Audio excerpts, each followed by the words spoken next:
to be a little more, I don't want to start reaction mechanisms, so we're not going to go into part 6. But reaction mechanisms is like 48 slides or something like that, and we're going to get through it all on Friday. That wasn't a threat, that was just a because I want to do it all in one chunk. So today I want to focus on activation energy. Okay, so this slide we've been talking about how fast a reaction occurs, the reaction rate, moles per liter per second, molarity per second. And actually there are these three terms, these three things going on behind the scenes that make a reaction occur quickly or slowly. Okay, and let me add to this. This is kind of our generic rate law expression. This assumes that we have reactants A, I'll choose a different color. We have two reactants, reactant A and reactant B, going to form products. I'll just put P for products. We don't know what they are. We said the rate at which this reaction occurs is the rate law expression K times the molarity of each of the two reactants raised to the reaction order, M and N. And we talked about how to get to reaction orders. Okay, so this is our generic rate law expression. And actually, I don't know if this will work for you, but we said that actually the molarity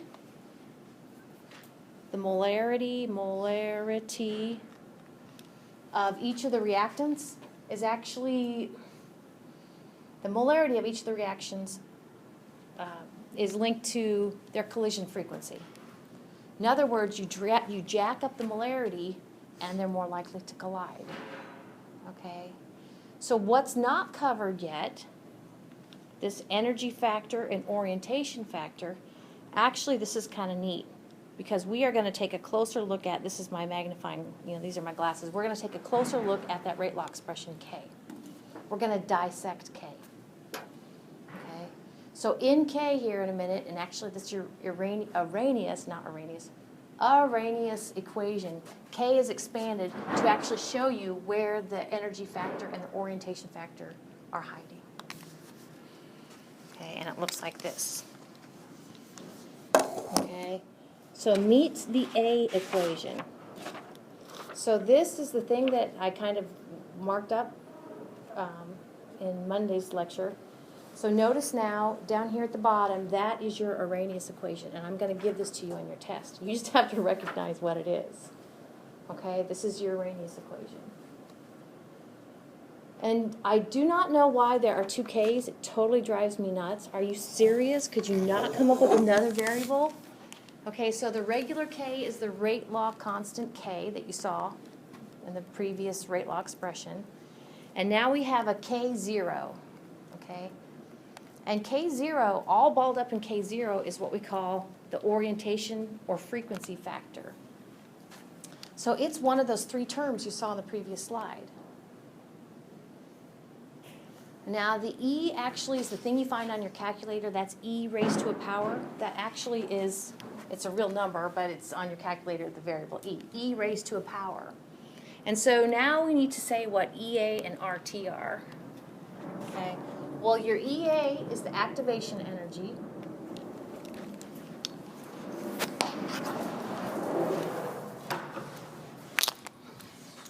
We are right across from a closet. Did you guys know that?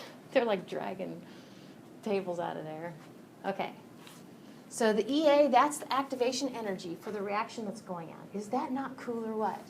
That's the third of three terms. So you have the collision frequency, the orientation factor, and the activation energy. R, of course, is the ideal gas law constant, and T is the temperature in units of Kelvin. Okay? So it's hiding. You see how it's dissecting that rate law constant K.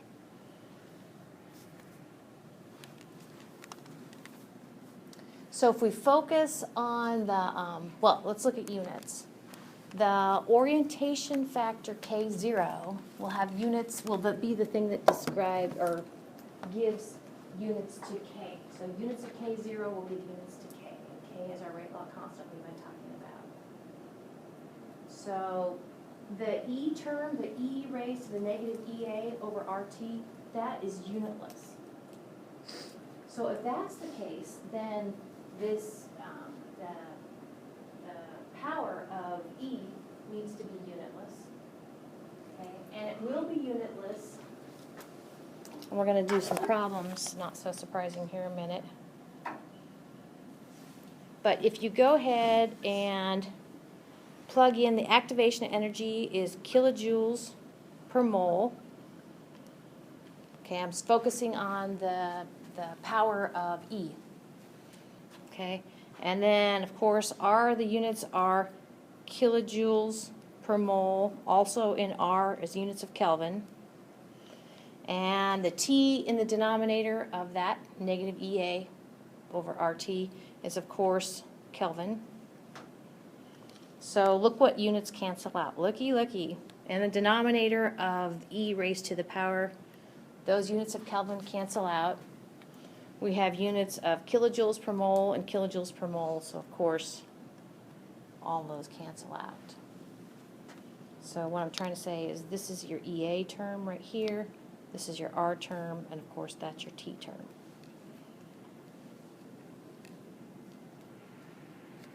All right.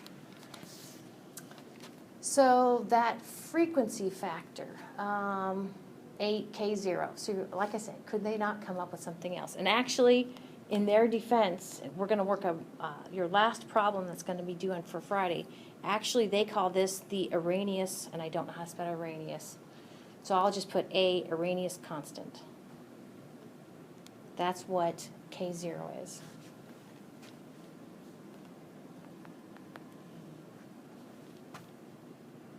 We looked the other day at the things that affect rate, those three terms that affect rate, and this is where they need to properly be oriented in order to proceed from reactants to products. Okay, so focusing on the second term in your Arrhenius equation, that E raised to the negative EA over RT, okay, that collectively is called the energy factor. So of course it has activation energy. In E raised to the negative EA, that's activation energy over RT. And in the three videos we saw that not only do they need to not only do they need to fight each other, that's the collision factor, and they need to be properly oriented, and that's the orientation factor, but they need to have sufficient energy to basically smash into each other and do what they're going to do to proceed to form products. So let's focus on the activation energy, that little E raised to the negative EA over RT. And I think I mentioned this when we saw those little videos, that all reactions, in order to proceed from reactants to products, they have a little energy barrier, a little hump, and we're going to look at energy diagrams, and you're going to see even if they are overall exothermic, there's a little hump that they need to overcome, and that's called the activation barrier, activation energy barrier.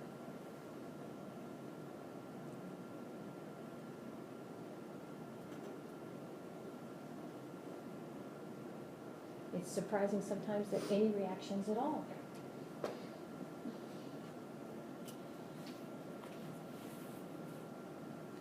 So, as you can see in your notes, the next thing is we're going to actually kind of first look at an exothermic reaction, and then look at an endothermic reaction, an energy diagrams. Okay. So if this is an energy diagram, like the x-axis says, kind of think of from left to right as your reaction proceeding, time-wise, if you want to think of it that way. So if it's exothermic, then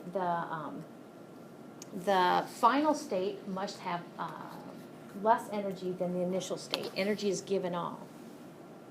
Okay, that's by definition what the products have less energy than the reactants. Okay, energy is given off. So if we look at, actually one of the things we looked at in General Chemistry 1 was the heat of the reaction. So the amount of energy given off, or the delta H, the enthalpy of the reaction, is right there. That's the enthalpy of the reaction. So you're like, dude, what's that mountain that goes, clear from initial up to the top? Well, that is the activation energy barrier. So from the energy associated with the reactants up to the very top there, that is your EA. So that kind of happens, what I talk about, sort of behind the scenes. God, can't you be any louder? Is it just me, or, okay. Okay, so that's an overall exothermic reaction. Let's look at an endothermic reaction. So an endothermic reaction is energy needs to be put in so that our products will have more energy than our reactants. So it looks like this, exothermic. And if we go ahead and find our enthalpy of reaction, okay, heat of reaction, the amount of energy that actually will ultimately be required for this reaction to occur. There it is, endothermic. Now, the energy barrier is always from your initial up to the top there. So our activation energy barrier is actually going to be right here on this energy diagram.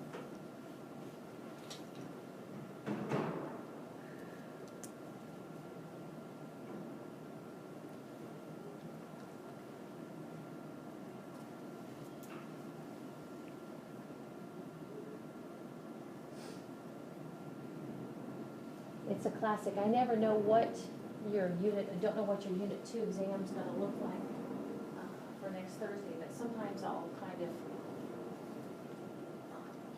put energy diagrams like this so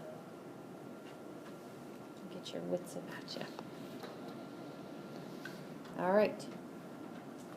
So let's look at the energy diagram for N2O going to form N2O reacting with NO going to form N2 and NO2.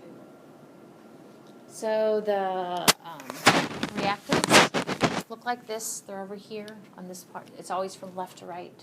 So this is where we start. That's where we're going to end. What do you think? Does this look like an exothermic reaction where the products have less energy than the reactants? Energy's going to be given off. Okay, so there's the products. So the enthalpy of your reaction, your delta H that we've been talking about, is then from the energy associated with your reactants. And from that, or you subtract that from the energy associated with your products. That's why you get actually a negative delta H, exothermic. And so as we've been talking about, the activation energy, as it's written from left to right, as it's written in this direction, the activation energy barrier would be right here. Convention's a little bit different, but right here. There's the activation energy barrier. Notice, and actually we're going to be talking about this on Friday, notice what they put at the tippy top of that occurrence, okay, is something called a transition state. Your transition state is a good example of kind of an in-betweener sort of thing. Okay, basically you have something that's in transition. It's not a reactant, it's not a product, it's something kind of in between. Now, if, and it's not drawn down here, I'll show you what that would look like. In Unit 3, we're going to talk more about chemical equilibria. Basically, I can show this as a chemical equilibrium if down here at the bottom, if I draw a reaction arrow going from right back to left again. Okay, so basically now it proceeds from, let's see, left to right. It proceeds from right back to left. Okay, if that were the case, basically this thing is going back this way. And if that were the case, then actually our activation energy would be that for the reverse direction, which is a little bit confusing, but that's how that goes. Notice then actually that this would then be the reactant, and this would then be the product. Okay. And can you see that actually it would be overall endothermic? We'll be talking more about those in Unit 3. All right. So you're going to want to be able to recognize this on your sheet next Thursday. Okay. K is the rate law constant we've been talking about, and K0 is the orientation factor, and the other important thing in there is the EA, that's activation energy. Well, you see here it says instead of Arrhenius equation, it says Arrhenius plot. So guess what? We're going to turn this into a plot. And I said the other day, if you have something like the E raised to this power up here, okay, and we want to get our sinker teeth into that negative EA over RT, the best thing that you can do is to take the natural log of both sides. And in the law of logs, what I said is, if you take the natural log of E raised to a power, it is that power. The other thing, actually, you're going to see here, and when I kind of do this little proof, is I'm going to distribute this natural log through this product, which is the frequency factor times E raised to the negative EA over RT.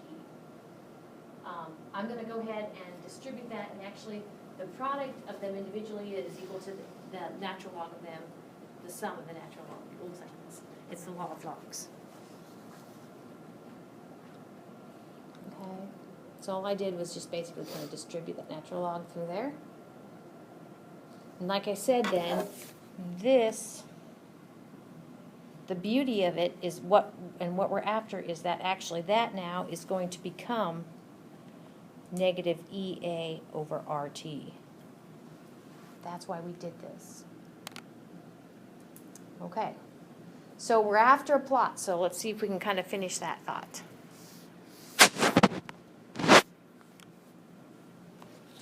Okay, so if we go ahead and, I know, to me I was at my office and I'm like, really, is that the same thing? If we go ahead and take negative EA over RT and emphasize the 1 over T, basically break it out by itself, what else do we have? Negative EA over R. That's what this is.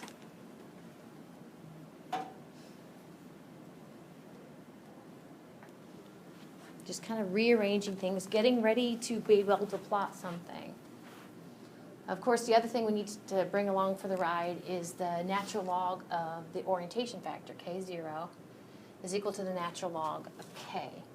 This actually is the other thing that you're going to have. This is on here too. So let's see, what would we plot? Okay, for a straight line, y is equal to mx plus b. So here we go. This is what your Arrhenius plot looks like. And in tomorrow's lab, this is what you are going to be using. Okay, basically you are going to run the, well, let me go ahead and just show you what your plot looks like. I'll pick on black. Okay, so what it looks like is the natural log ln of the rate law constant K along the y-axis, and along the x-axis you have the same thing as we had for the Clausius-Clapeyron plot. Easy for you to say. Along the x-axis you have 1 over t, and you should have a line with should be straight, and the slope of it will be, the slope of that is negative EA, activation energy, over RT. Oh, what's wrong with that? EA over R, final answer. That's it.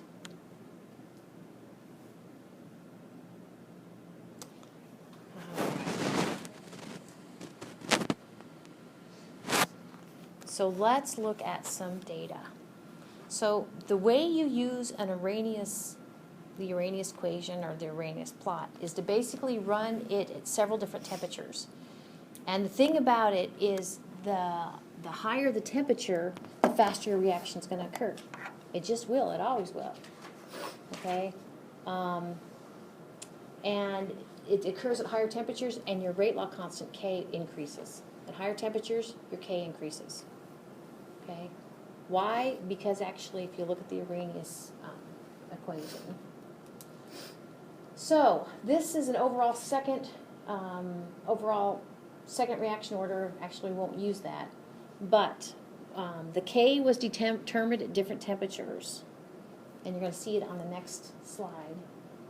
So you have temperature, temperature, temperature, temperature, K, K, K, K, K. And your K's increase with increasing temperature. We're going to make the Arrhenius plot. And then from the plot, we're going to use the slope to get the activation energy. So slope is equal to negative EA over R. As I was getting ready to do I did go ahead and do the hints for the homework. And actually, this that you'll have on your test will really help you. Because if you want to think, you think Y is the natural log of K. Y is equal to mx plus b. So m is negative EA over R, and x is 1 over t. So it kind of falls, you know. Yeah, what Chelsea's doing is what I was trying to describe.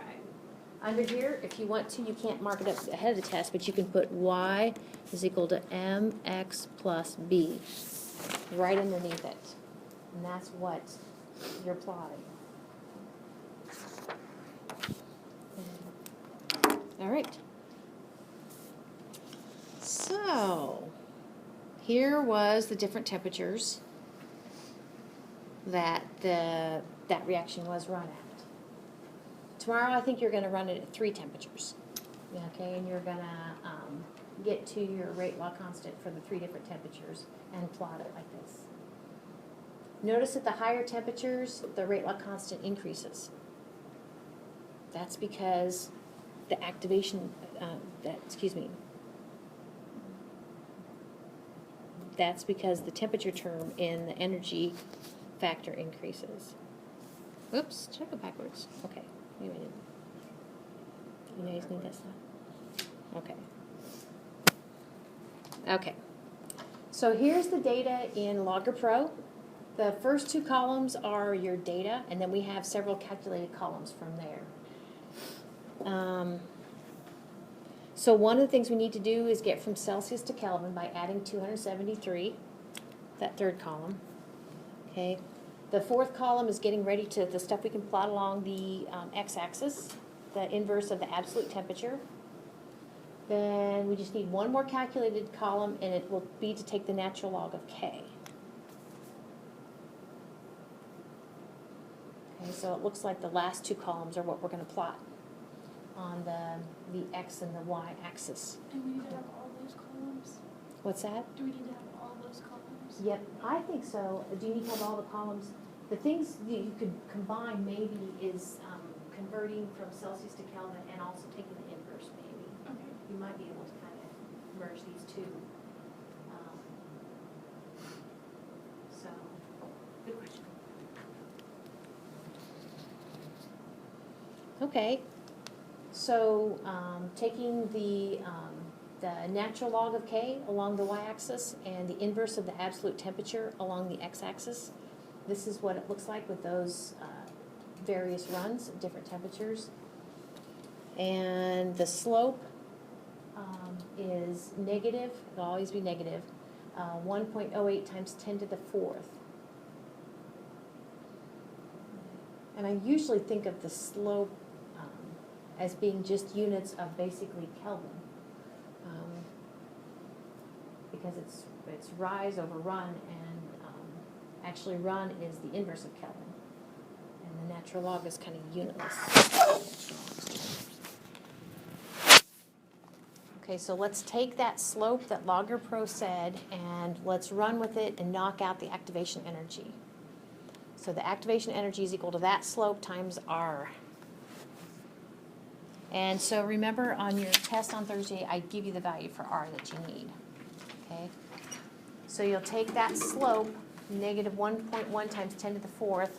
And like I said, I think slope units of M, slope will be basically Kelvin.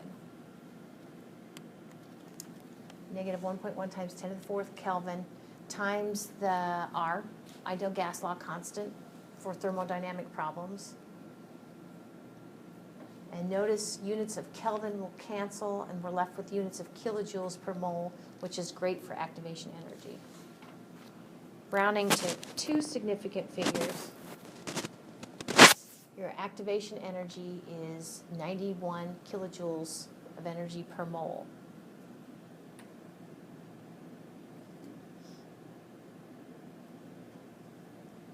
So remember the equation has a negative in front of it, but it's a negative slope, so negative times a negative. Very good. That's it. So this is how problems look sometimes. And notice that we have the rate law constant K and the temperature for only 2 points, not 5 or 6 runs, but only for 2 points. And so actually, even without using Logger Pro, I'm going to talk you through how we would take this kind of ordered pairs of temperature K, and knock out, kind of think through it as if it were an Arrhenius plot. Okay. So the Arrhenius plot, remember you're going to plot the natural log of K along the y-axis and 1 over T, where our temperature needs to be in units of Kelvin, along the x-axis.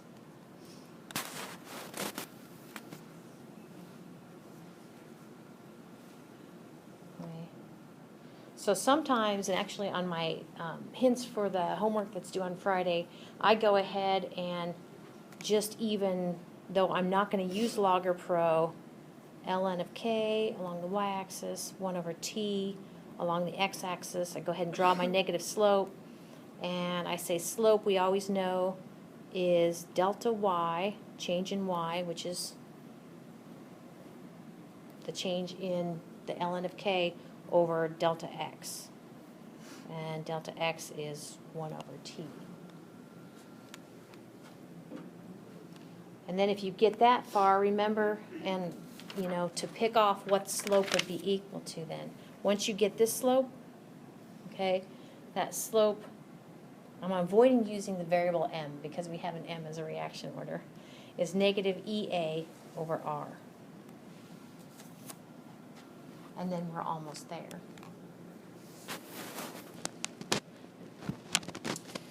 Okay, so if you're like me, the problem with this sort of problem is I have too many numbers in it. I'm just like, oh my gosh, can you just tone down the numbers? So if you can stay organized, you're ahead of the game. So since those temperatures were Celsius, I need to make sure they're in units of Kelvin by adding 273.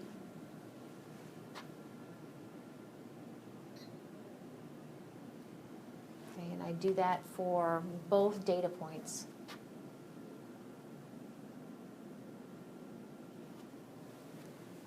I noticed on my the answer key to the homework that's due for Friday, I noticed I worked it differently a few years ago than I would work it now. I would go ahead and take those, I might go ahead and, I'll just show you, basically make columns of K, T, and make, like you saw the Logger Pro, the ln of K, 1 over T, and go ahead and fill out these, and go ahead and find my delta y over delta x that way. To me, that seems kind of straightforward. But that's not how I did it on my answer key, but I might do that now. Okay. So put another way, if you don't go that table route, which you totally can, we want to kind of come up with an equation that summarizes, and I think this might be an equation in your textbook. Okay. The slope of that line of the Arrhenius plot is delta y over delta x. Of course, y's are the natural log of your constants, your rate law constants. So that's what? Natural log of K2 minus the natural log of K1. In the bottom, we have the inverse of the absolute temperature at the second trial minus the inverse of the absolute temperature of the first trial. So one cool thing that actually, if you have the natural log, the difference of the natural log up here, you can combine them into a single natural log by basically taking K2 over K1. Looks like this. Again, you wouldn't have to do it this way. This equation won't be given to you. But if we go this route, and I'll get you the same however you get there. Basically what we have for the delta y is the natural log of K2 over K1. And then in the denominator, we have 1 over T2 minus 1 over T1.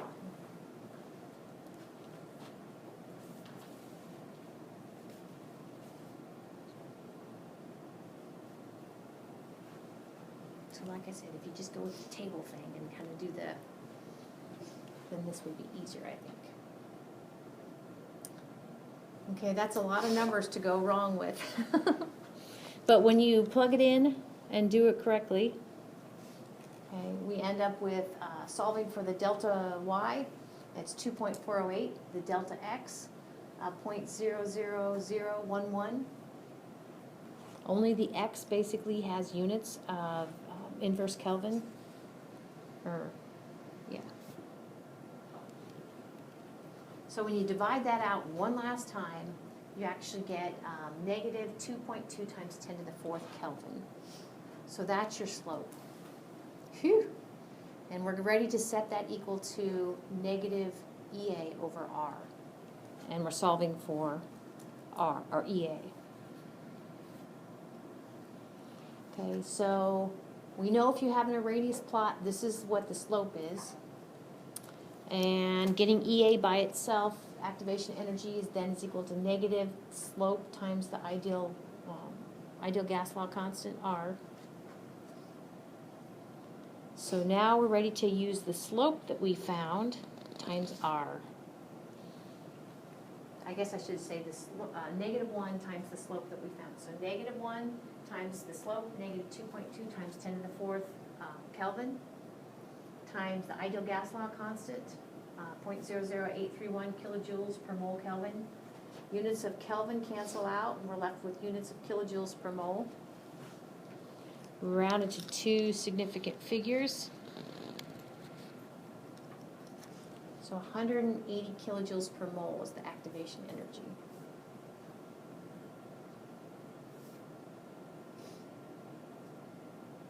So the activation energy is the same for all temperatures. The activation energy is specific for the reaction. Okay, how the temperatures affect the rate is because the temperature is actually part of your K. It's E raised to the negative EA over RT. That's where temperature comes in. All right. Whew. So let's take a look at these. And you will need to use Logger Pro for one of them. Let's see.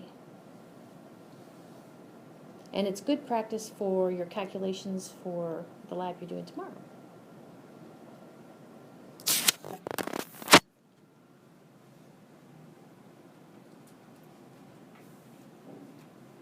Where are you? There you are. Unit 2, Part 5. Okay, so there's 3 problems. This is the first one. So I said I personally would envision an A stands for Arrhenius, an Arrhenius plot. Okay, so basically they give you, it's like the problem we just worked where they give you 2, they run it twice at 2 different temperatures and they have the K for each temperature. Okay. Oops. Come back here.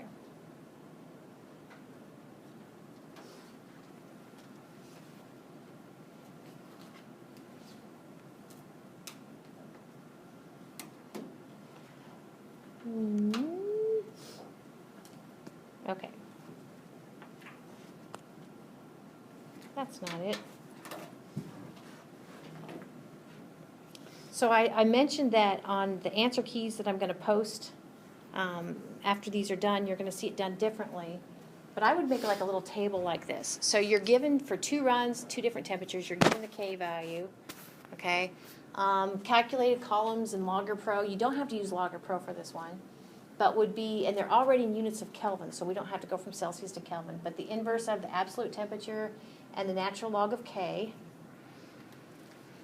And then slope is delta y over delta x. So to me, I could just take this number minus this number, it goes there. And then the denominator is this number minus this number, it goes there. And that's your slope. So, and then once you have slope, the activation energy is equal to negative your slope times R. So this one, run at 4 different temperatures. Notice, be careful, this temperature is in Celsius, so you have to convert it to Kelvin. This actually is what you need to use Logger Pro for. So A says to graphically use the temperature and K data to go ahead and make an Arrhenius plot. So like I said, you're going to be doing this for lab tomorrow. So the green are your calculated columns, and the blue are your raw data. So then your Arrhenius plot will look like the natural log of K along the y-axis, the inverse of the absolute temperature along the x-axis, and the slope will be equal to negative EA over R. Okay, and actually you're supposed to, once graphical analysis gives you back an M or a slope, go ahead and take -1 times that slope times R, and you'll get EA for A. So B talks about equation 1422. Now, equation 1422 will not be on your unit exam, but here's what equation 1422 looks like in your textbook. It looks kind of similar to what I used a minute ago. Basically, it says pick any 2, and you can choose any 2 pairs of points. So you get to pick which 2 of these you want to go with. It really shouldn't matter. So pick 2 of these and call one 1 and the other one 2, and go ahead and plug in, and you should be able to get activation energy that way. It's very similar to what we just did. Now, this might be helpful. So then it says to me, for C, you have to use your logger, you have to use your graph. For C, the only way I know to do it, or the best way to do it, it says, all right, so what is K when temperature is equal to 100 degrees Celsius? So you're like, dude, my thing is to take 100 degrees Celsius and find it in here, but you're going to have to go from Celsius to Kelvin, which is fine, and then take 1 over that Kelvin temperature and find it on your graph. And just for kicks, I said, if you find it, and it's right here, for instance, you go over here and you can find ln of K. So you're after K, but you found the ln of K, so you're not quite done yet. In order to get to the real K value, my hint over here is basically you're going to take E raised to the ln of K is K. So whatever this number is, take E raised to that power, and that's your K. This is a law of logs. This is a logs law thingy. Okay, so you're close. Once you have 100 degrees Celsius in Kelvin and you want to go ahead and take the inverse, you find it on here where this intersects. To get to K, you're going to have to take E raised to the ln of K to get to K. So that's your hint for that one. And the last one, you are going to use the fact that it's first order in this case. Now, this actually kind of combines a previous part with this part. We talked in Monday that if you know it's first order reaction kinetics and they give you the half-life, you guys drew a line maybe that said, you know, the relationship between half-life and K for first order is that. Okay? And it's right here. These might be scrambled on your test, so just make sure you recognize them. So you're actually, the first thing you're going to have to do is to take those 2 half-lives, 22.5 hours and 1.5 hours, and you're going to have to get to the Ks from those. Okay? Once you have those, then you're back to having K at 2 temperatures and the temperature. Okay? So basically it's back to what you did problem 51. And I just copied what's on 51 over here to 56. So you'll have 2 different temperatures, your K value, you take the inverse of the absolute temperature and the natural log of K, come up with your slope, and the slope then is equal to negative EA over R, and solve for EA. The next one, actually, I had to double check how I did this. Remember I said the Arrhenius constant, that's your K0, okay?